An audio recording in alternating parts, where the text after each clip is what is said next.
You're listening to the Zandbergen Report, where wealth strategies and investment wisdom collide with Bart Zandbergen, your distinguished host and certified financial planner. Welcome to the Zandbergen Report, showcase for wealth strategies and investment wisdom that's essential for our evolving world.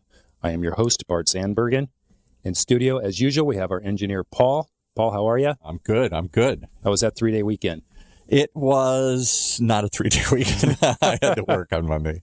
All right. Well, sorry to hear that. Also in studio today, we have a very special guest, Adrian Hernandez of Intero Real Estate Services. I'm excited. Thank you, Bart, for having me on. Hey, thanks for being here. So, little backdrop. I met Adrian at the gym, actually. Yes. And it's not very often where you meet someone, and I'm gonna refer to you as a millennial. Absolutely. Because you fall in that category. But someone that is so driven and so disciplined to show up at the gym at 4:30 or 5 every morning, yes. To which I thought, this is someone that I'm going to have to meet and find out what he's all about. And the more I got to know of him and the more we got to know of each other, I realized that he really has his act together and runs a really good business. So, Adrian, if you don't mind, just before we get started, you mind telling the listeners a little bit about yourself and your practice and, how you got to where you are today? Yeah, well, I appreciate that introduction, Bart. Sure. That was a good one. Yeah, so I'm Adrian Hernandez. I'm a real estate agent and broker. I manage and coach at Intero Real Estate Services in Mission Viejo, where I'm a partner of in that office. And at the same time, I sell traditional real estate on the resale side, also do with investments as far as flipping real estate and investing in real estate. Sure. So I always find it intriguing. You've been doing real estate. My guest last week, she's been doing investments since she was in first grade. Huh. And now I don't think you were quite in first grade, but you started your career pretty young, right? Very young, yeah. So tell us a little about that. So thankfully, my parents are real estate brokers. So I've been transaction coordinating for my mom when I was 12 years old. All right. So not far off. Yeah. So all in that realm. And it's a funny story because my 9th grade English teacher made us write pretty much like a prophecy to when we were older. And that prophecy is me having a successful real estate team down by the water, down by the ocean. I didn't know where that was going to be. Now, mind you, I was living inland at that time. So it's great to see, and it's pretty surreal to see that unfold and come to fruition. So yeah. All right. That's awesome. I love that. All right, so I'm going to kind of continue on that millennial subject for just a second, and this is kind of a two-pronged question. So what is your take on millennials being 40% of the buyers in our market, our real estate marketplace today, and does the approach to millennials change as the market tightens? That's a great question. I'm really excited the fact that we are 40% of the buyer pool because for a while, everybody was saying, are the millennials going to buy? They're all renters, right? Yeah, right. And so the fact that we are buying, it's great, but at the same time, I want to make sure that they have the right information. Millennials need the value proposition that's going to be placed in front of them to understand what buying a home looks like. What are the entire steps to go through it? I can go on my phone right now and get pre-approved for a loan to buy a property. And how long? In the course of a minute. Okay. Wow. A couple of minutes. Boom, right on my phone. Yeah. So that worries me because do they know all of the costs that is associated when they're buying a property? Do they know what that looks like in 15 years? Do they know their different options? And so what I think, and to answer your question is I think that it's good to see the millennials buying. I guess my tip would be to make sure that you're getting the right information when purchasing the property and getting your loan. I think that's going to be the biggest difference right now. Is just because of the whole instant, I can get a loan and I can buy a house online thing that's going on right now. Yeah. I was under the impression, I was surprised to read that number about the 40% because I think the general public, and I was included in that, was that millennials were a little less interested. They wanted the freedom, so to speak, or the flexibility. And so you're not seeing that. I'm not. You have a few of them that have that entrepreneur or that freedom spirit where they're going to go do whatever they want to do. But for the majority of them, they're getting married, they're having kids. And I mean, if I look at all of my friends from high school, majority of them are married with kids and buying houses right now. Okay. All right. Which is interesting. Yeah, that is for sure. And so the second half of that, does the approach to millennials change as the market tightens? It does. And it goes back down to what I was talking about. The value needs to change. Yeah. As the market tightens, as the prices change, as the inventory changes, as what we're experiencing right now, the millennials need to be set up in a value proposition with the right agent, with the right lender, with the right financial planner to make sure that everything is all the T's are crossed and the I's are dotted, and they know what they're getting into. And it's not hey, I watched a video on YouTube and now I'm buying a house. Yeah. And I get that all the time. Okay. So you do handle them maybe a little bit differently than you would someone that is later on in their lifespan or career? Oh, absolutely. Yeah. We're going through every single number with them. We're breaking it down. The lender's breaking it down. I'm having them reach out to people like yourself, Bart, saying, hey, make sure that you know what you're getting into. What are your tax deductions? What does that look like after you've owned the property for 2 years? Do you know where your numbers are at? I don't think I know. It's what millennials need to know when buying a property. Okay, well let's kind of move on from there. So what would be your advice to either a new or a seasoned agent who wants to help more consumers? Understand your market, understand what the tax implications, what the state, what the government is doing, and the value proposition that goes behind that, and how you can not just provide the knowledge to your consumer, but show them what has taken place in the past and really guide them to that, to the ultimate home ownership. I'm not talking about putting them in the car, showing them the first house and writing a contract. I'm talking about the right guidance, the information, the stuff that's in between the lines that nobody wants to talk about.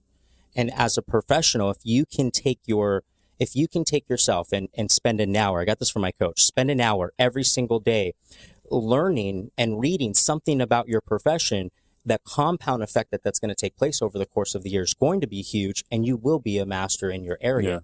But to really answer your question here, Bart, we need to get very serious about knowing our market, very serious about what do the consumers need for value to buy a home. Not, oh, hey, here's a home loan, go buy a property. What is everything that goes into it? Okay. I think that's huge going into the marketplace. Yeah. All right. That's interesting. All right. So we're going to switch gears a little bit. Tax Reform Act. Yes. Okay. So that was passed in December of last year.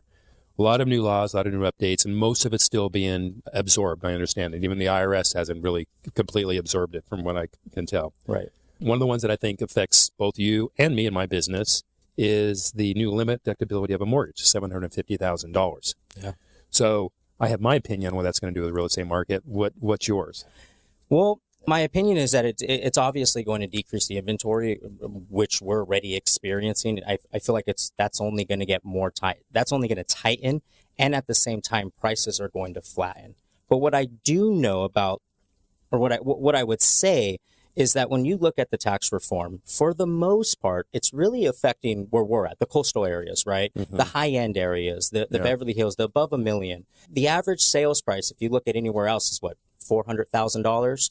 So it really won't affect them too much. Now, you talking $400,000 average in California, or are you talking about the nation? We're talking California. If you look inland, right? If you look inland, you're at a $400,000 average sales price.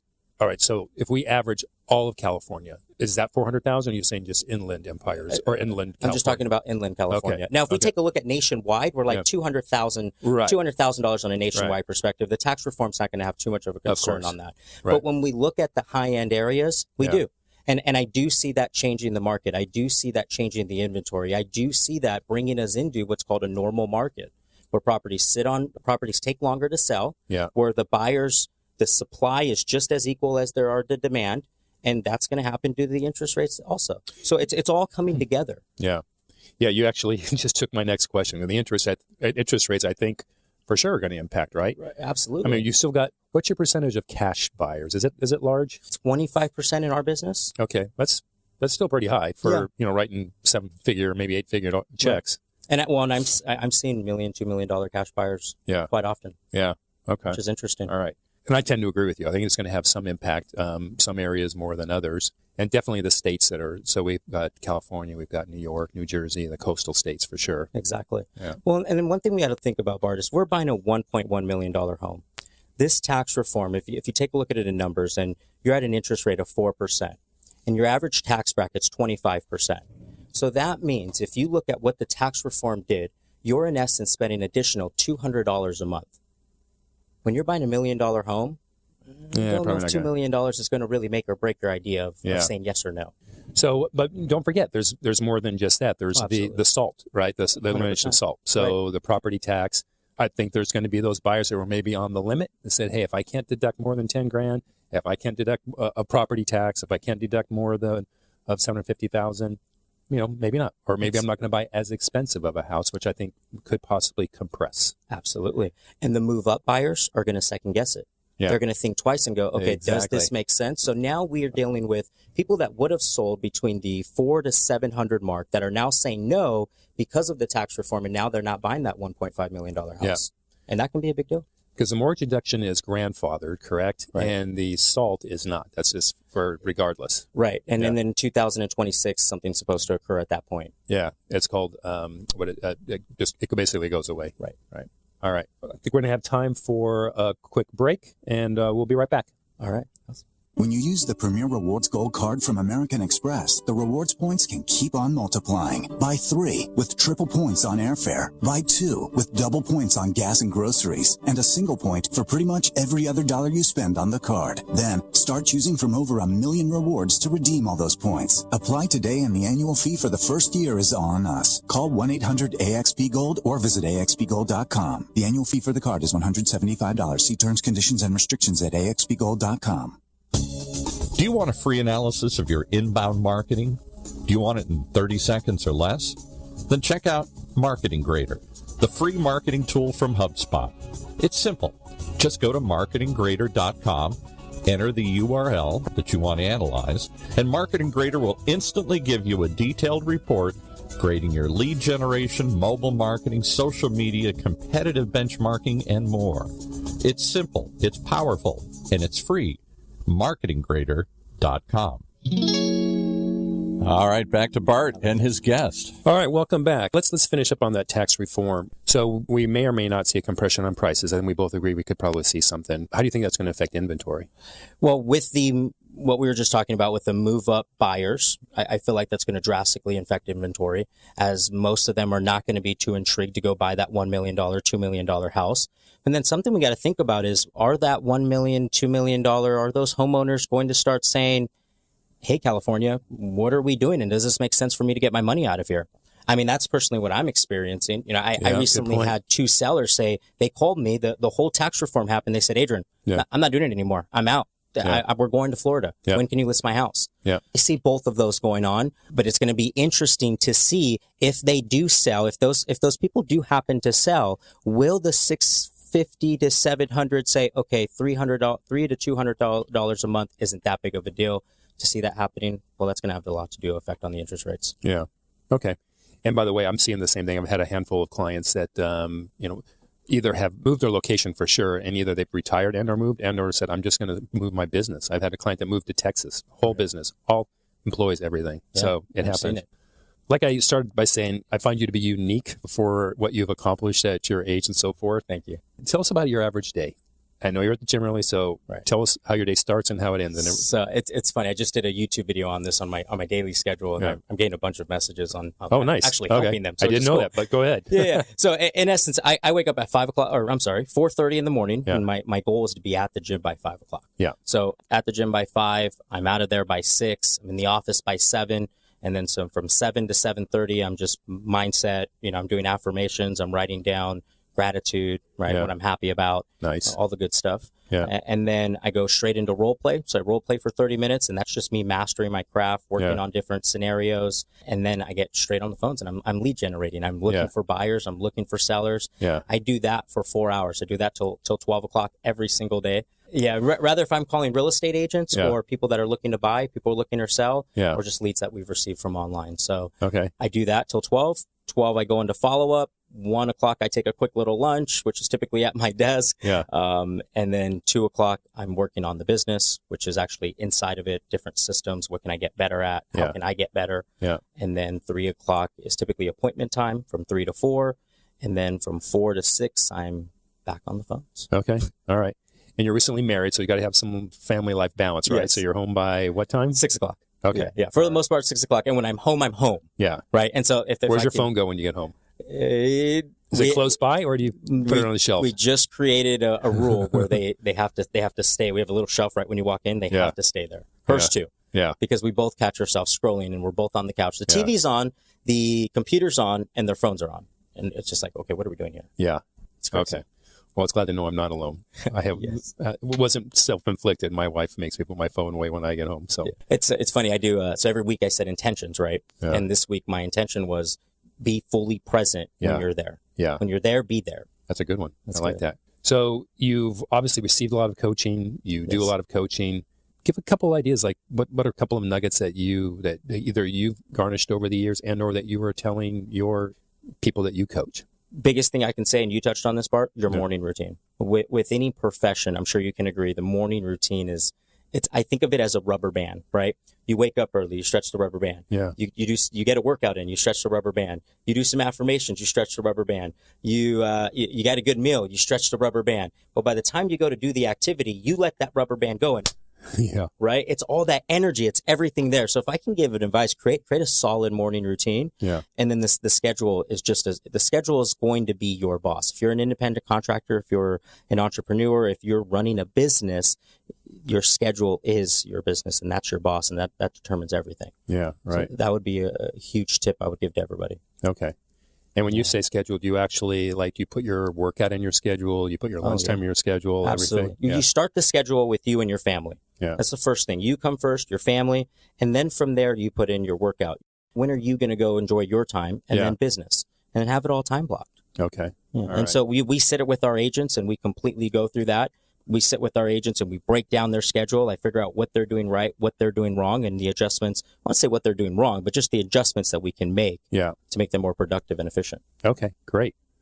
All right, we're going to take another really quick break and we'll be right back. All right, awesome. Imagine what it would feel like to lose everything. Your job, your home, your family, your dignity. This has happened to thousands of the men, women, veterans, and young adults we serve at Working Wardrobes. What do we do to help? We provide career development services, life skills workshops, job skills training. We provide the perfect interview outfit, and we get clients placed in jobs. Call Working Wardrobes, 714-210-2460. Donate, volunteer, invest, hire. When it comes to pioneers in their respective industries, we all know the Apples, Starbucks, and Trader Joe's of the world. In the realm of recruiting, Decision Toolbox is the industry's best-kept secret. With 90% of their business from referrals and repeat customers. For over 20 years, Decision Toolbox's U.S.-based team of recruiters, sourcers, professional writers, quality personnel, and tech support has perfected a Six Sigma approach to talent management.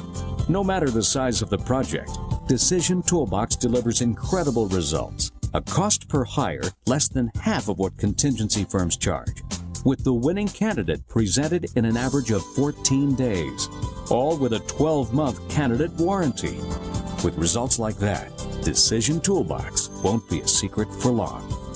Visit us at www.dtoolbox.com for more information. All right, back to wrap things up with Bart and his guest. Nice. All right, so let's kind of circle back to the real estate. So with everything we've talked about, we know interest rates are rising and we have the Tax Reform Act, all that's going on. What are some of the things that sellers need to know if they're getting ready to sell a house right now? And that's a phenomenal question. And this is really big for those of you that have thought about selling or those in the market of selling. There's a lot of companies out there that will list your home for just about anything, right? List it for $100 and then you got to pay the outside commission. So I want to say the first thing that they need to know is what they pay for is what they're going to get. A lot of sellers in this marketplace, because the market is hot, they're thinking they can maybe do it on their own, or they may be thinking they can get a discount agent. Yeah. I just want you to be aware. I've personally experienced the last 5 clients, the last 5 sales we've had. Yeah. I do a lot with expired listings, and each of them sat on the market for over 90 days. Wasted a lot of time, had no idea what the selling process was. One of them wasn't even explained what contingencies were. And it's because right now, Bart, everybody has a real estate license. Yeah. And they're hiring everybody. So I would say sellers, be aware, make sure that the agent that you hire knows what they're doing, make sure that they understand the neighborhood. And when you ask them, hey, are you willing to cut your commission? And if they automatically roll over and yes, I'll do whatever you want, I want you to run for the hills because they're more than likely going to do it with your sales price. Yeah. And I see that quite often. So just make sure that the value is there and that the agent knows what they're doing, and ask them a couple of questions. Say, hey, what is the turnover ratio in my neighborhood? Or, hey, I'm curious to know, what is the absorption rate here? You know, if you look at this entire area, what do you think the absorption rate is?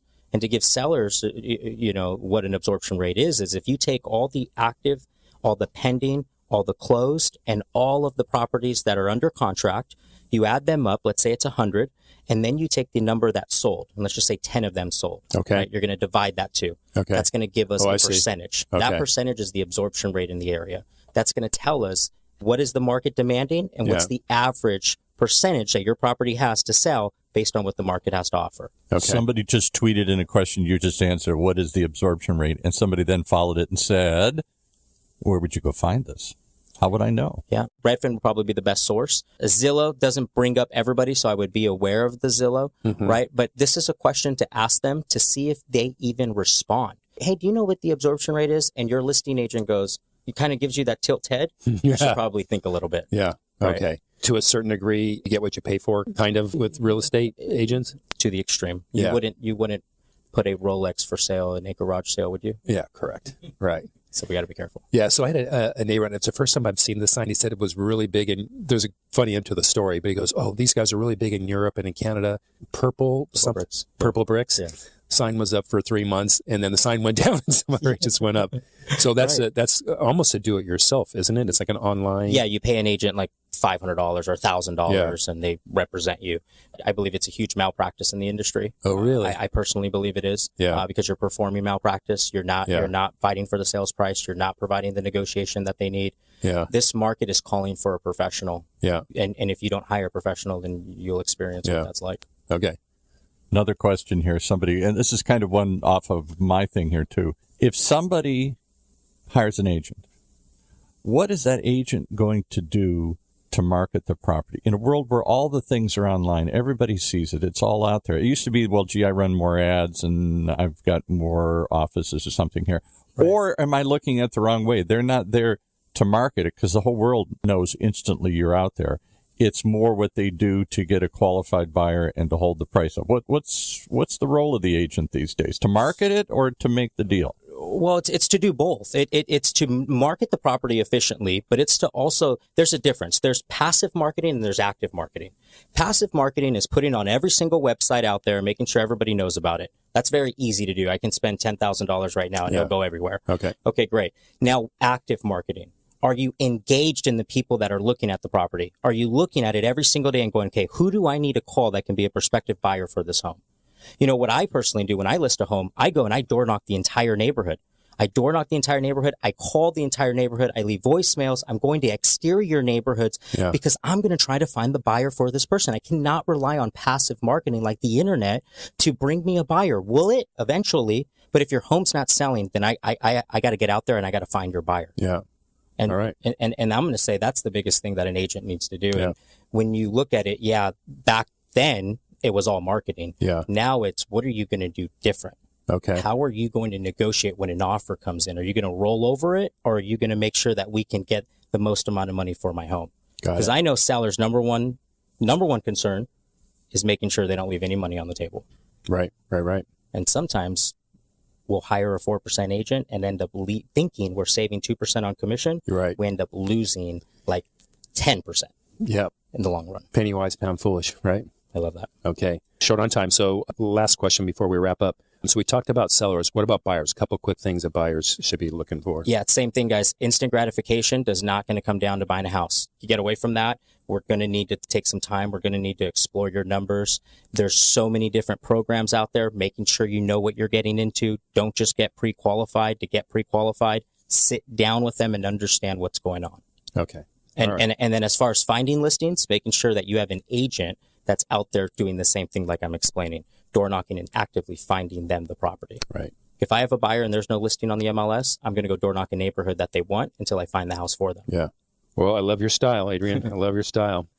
All right. Well, it's certainly been a pleasure having you in the studio with me today. And I have the honor of asking you, this is called my final question, which is, please share with us your ultimate lesson learned as your tenure as a real estate professional. Patience. We want it tomorrow. That's the biggest lesson that I've learned is I've wanted it yesterday and I'm still dealing with it today. I want the Ferrari tomorrow. I want the big house tomorrow. I want it's calm down. Yeah. Calm down. Yeah. And so patience is the biggest thing that I've learned, and understand that whatever you're doing takes some time. Yeah. And it's just like working out. Not going to get there tomorrow, and you're not going to get there by waking up and going to the gym once. That's right. All right. I was just going to say that works in real estate, and that works over all aspects of life. Same thing with your marriage, with your kids. You can't just be nice to them once. Exactly. I'll tell you for sure, I'm going to have you back sometime. We're going to spend a whole half hour talking about discipline between you and I. I think we're going to have a pretty good show. Yes. It's the foundation. All right. I'm going to throw you a last little zinger. What's your guilty pleasure? Guilty pleasure. Besides exotic cars? Well, that's a pretty good guilty pleasure. Yeah, I would say that. Exotic cars, yeah. Okay, yeah, and nice watches. And nice watches. I've gotten over the watch stage. That was when I was just starting to make some money in real estate, and then I realized, okay, let's maybe go for something that if we resell, we can get our money back. All right. Well, Adrian, thanks again for being in the studio today. And for those of you who want to learn more about Adrian, you can visit his website at www.interorealestate.com. That's INTERO realestate.com. Thank you so much, everyone who has tuned in, and we look forward to being back in the studio next week. Cheers. Appreciate you, Bart. All right, Adrian. Tune in next week for the latest edition of the Zandbergen Report, Tuesdays at 2 p.m. Catch up on our recent shows by visiting www.bartzandbergen.com. Interested in being a featured guest on our show, or have a question you'd like to hear us answer on the Zandbergen Report? Email podcast@bartzandbergen.com.